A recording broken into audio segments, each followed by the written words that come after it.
Good afternoon, students. Today, let me start another topic, that is statistics. Okay, so now let me see at first what is the meaning of the word statistics.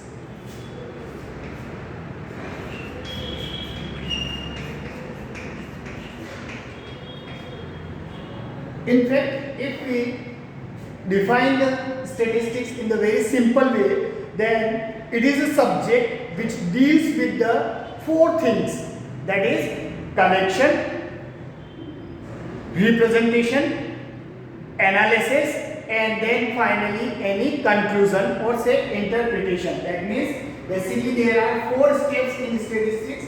At first, the collection of the data, then their presentation,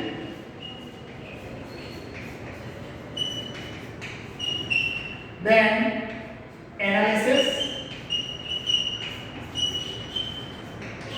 and finally conclusion. So that is known as statistics. Now, since in this we are going to collect the data, so first of all, let me see what is the meaning of the word data. Now, data is in fact the fact or figures which are numerical or otherwise collected with a definite purpose are called data. Okay, so these are anything which you are going to collect by keeping a definite purpose in your mind is called data. Now, data may be the numbers, they may be alphabets, they may be name, they may be places, they may be anything which you are collecting for a definite purpose. This data is a plural word. Okay, so if someone writes data, that is wrong, because data itself is a plural form. Its singular form is data. That is the singular form of data, right? Now, in this, let me see these two parts in this chapter: collection of data, that means how to collect the data, and then how to represent the data in the different form. This is the most vital part. Okay, so here we will focus more. So first of all, how to collect the data?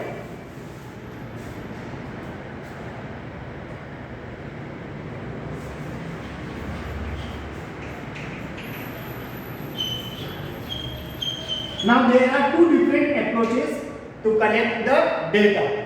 According to the collection, these are divided as primary and secondary data. Now, let me see one by one what is the primary data and what is the secondary data.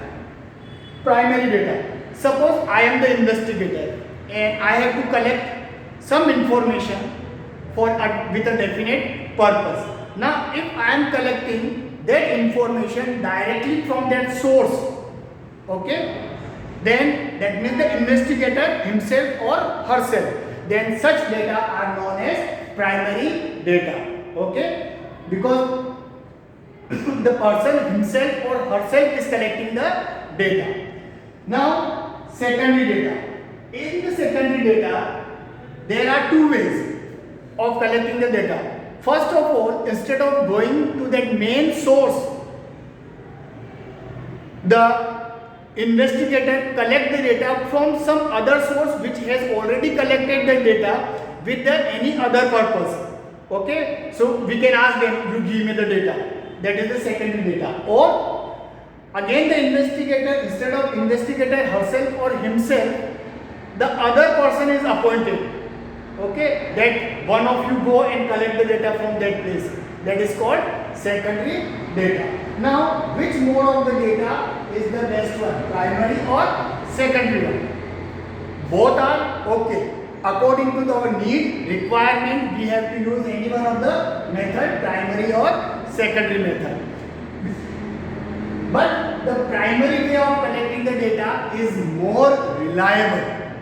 Why it is more reliable as compared to the secondary way of collecting the data? Because in this the person, the investigator himself or herself is collecting the data from the source.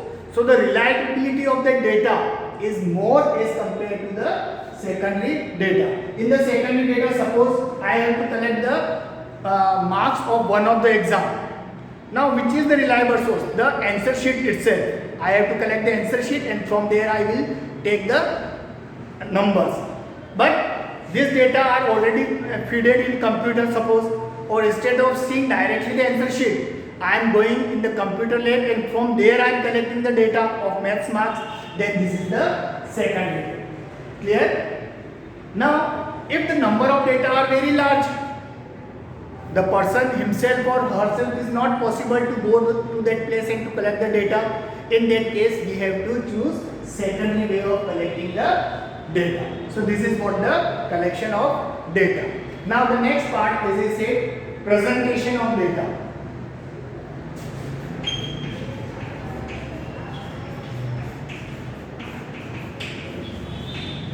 When we collect the data randomly. So that data are in the raw form, and it is very difficult to get out the required information with ease from that data. Okay, we have to go through again and again to each and every data. It takes time consuming. So we have to arrange this raw data in the meaningful way so that we can easily get the required information from that data. That's why we require to arrange them represent in a different manner. Now there are two ways for representing the data: tabular representation and graphical representation.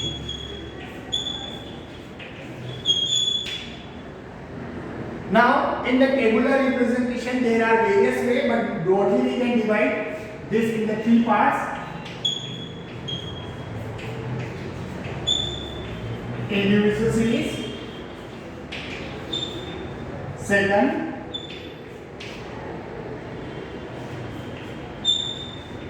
discrete series, and third one,